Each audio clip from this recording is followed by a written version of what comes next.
আসসালামু আলাইকুম। প্রতিনিয়ত যে ওল্ডিং গুলো নয় সেই ওল্ডিং এর জবগুলো আজকে আপনাদের আজকের যে জবগুলো আছে সেগুলো আজকে আপনাদের দেখাবো যে কেন ওল্ডিং এর ডিফেক্টেড কারণে ওল্ডিং জবগুলো ফেল আসতে পারে। তো আমরা এই জবগুলো দেখছেন এই 90% জবগুলো নিয়ে আজকে ফেল।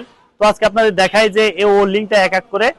এটা হলো 2G পজিশন। 2G পজিশন সবটাই ঠিক ছিল, কিন্তু এইটুক ডিফেক্টের কারণে কিন্তু ওল্ডিংটা ফেল হয়েছে। এটা কেন হয়েছে? এটা আন্ডারগার্ড পড়ছে এবং ওল্ডিংটা ওভার হয়ে গেছে, জয়েন্টটা মিলাতে পারেনি। এটা 4G পজিশন।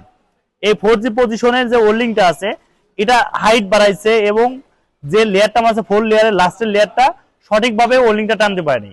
তো এই কারণে জবটা ফেলাইছে। তো এই সাইডে যে ওল্ডিংটা আছে এটা মিঠুন মারছে 4G পজিশনে। এটা যে মারছে লেয়ারটা লাস্টের লেয়ারটা দেখছেন সাপের মতন আঁকা বাঁকা করে ফেলাইছে, এই ওল্ডিংটা ফেল হয়েছে। এরপরে যে ওল্ডিংটা এটাও 4G পজিশনের ওল্ডিং। 4G পজিশনের ওল্ডিং এই লেয়ারটা কিন্তু সঠিকভাবে মিলাতে পারেনি, একখানে দুটা জয়েন্ট ফেলাইছে আর এক একটা জয়েন্ট কিন্তু এখনো সঠিকভাবে আসেনি।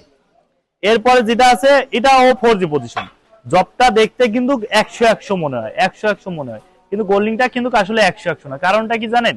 এই লেয়ারটা কিন্তু আপনার 4 mm করে দেখা যাবে, কিন্তু এই যে লেয়ারটা আছে এটা যাচ্ছে 6 mm করে দেখা। এটার হাইটটাও জবটার হাইট কত mm আছে?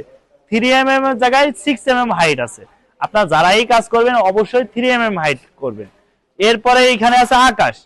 এই একটা জব সঠিকভাবে বেরোইছে, এটা শুধু একমাত্র ওকে দিছি, এই জবটা সঠিকভাবে আছে। ঠিক আছে, এরকম ভাবে জব যদি সঠিকভাবে হয় অবশ্যই ওলিংটা ভালো হয়। এইটা একজন। এবার মনি, তো এ যে মারছে 2G, এই 2G যে জবটা মারছে এই জবটা দেখেন এটা কিন্তু ডাউনে চলে গেছে। মাঝখানে যে লেয়ারটা আছে এটা ডাউনে পড়ে গেছে। একটা লেয়ার 2 mm করে যদি উঠাতে হয় তো এর উপরে যদি উঠাই দিত 2 mm, তাহলে এই ওল্ডিংটা সুন্দর হতো। তো আপনার যেখান থেকে এই কাজ করবেন আগে ওল্ডিং এর প্রসেস গুলো চেষ্টা করবেন যে ওল্ডিংটা কোন প্রসেসে ওল্ডিং করলে কোন লেভেলে ওল্ডিং করলে সেই ওল্ডিংটা সুন্দর হবে।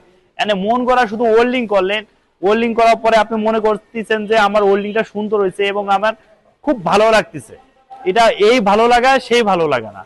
সেই ভালো লাগা কাকে বলে? যেটা আপনি বাস্তব লাইভে একটা জায়গায় ইন্টারভিউ দিতে গেলে সেই জায়গায় যাই আপনি ফেস করবেন এবং ইন্টারভিউ দেওয়ার পরে ওটা আপনার বাস্তবে কিউসিরা দেখবে। একটা কিউসি কিন্তু খুঁটিনাটি খুব বেছে, যেরকম বেছে বেছে তারপর আপনার ওল্ডিং এর ভুলগুলো ধরে। আপনারা অনেকে ভাবেন যে আমি কেন জবগুলো পাইছি না। ভাই, আপনি একটা লোক দিয়ে আমি কাজ শিখাই, সে লোকটা যদি আপনার একটা প্রতিষ্ঠানে যায় ভালো একটা ইন্ডাস্ট্রিতে যে যদি সেই ইন্টারভিউতে পাস করে চাকরি যদি না পাই তাহলে আমি তার কি কাম শেয়ারাম? এনে কোন রকম মোল্ডিং হলো আর পাস দিয়ে দিলাম আর তার এখন সার্টিফিকেট ধরে দিলাম যে তুমি যাও, তুমি পাস হয়ে গেছো, তুমি একটা প্রতিষ্ঠানে যাই কাম করে খেতে পারবা। তখন তো আপনি একটা জায়গায় যাবেন বিদেশের বাড়ি, তখন ইন্টারভিউ ফেস করে আপনি কাজগুলো সঠিকভাবে করতে পারবেন না, তখন আপনি আমাকে একটা গালি দেবেন। এই কারণে ভাই আমি যে কাজগুলো করাই সঠিকভাবে সঠিক নিয়মে যে প্রসেস গুলো আছে সেই প্রসেস অনুযায়ী ওল্ডিং ডিপার্টমেন্টে যে থিওরি আছে সেই থিওরি অনুযায়ী কাজ করায়। আমার মন গড়া কাজ না এবং আপনাদের মন গড়া কাজে আমি পাস দেবো না। আপনারা যারাই মন্তব্য করেন তো একটু মন্তব্য করার আগে এই সম্পর্কে এক্সপিরিয়েন্স করবেন।